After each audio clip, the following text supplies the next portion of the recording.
Vous ne pouvez pas vous prévaloir d'être les Nations Unies tout en ignorant les voix de 54 nations. Ce n'est pas possible. L'Afrique n'accepte plus d'attendre en marge de la gouvernance mondiale alors que l'on prend des décisions concernant l'appel à la sécurité et le développement sans notre accord, sans notre point de vue et sans que nos voix se fassent entendre. L'exclusion de l'Afrique n'est pas seulement inacceptable, injuste de manière flagrante, elle met également à mal la crédibilité même de l'ONU, de cette organisation. L'Afrique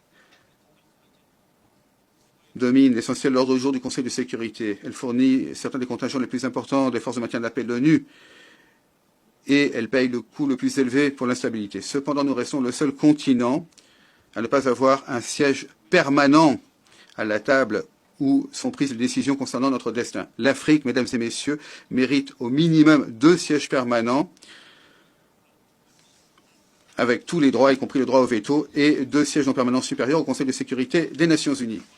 Le monde doit comprendre que la réforme du Conseil de sécurité, ce n'est pas une faveur pour l'Afrique ou qui que ce soit, c'est une nécessité pour la survie de l'ONU elle-même. Pour que l'ONU reste pertinente en ce siècle, elle doit refléter les réalités d'aujourd'hui et non pas les dispositions en matière de pouvoir de l'après-guerre de 1945.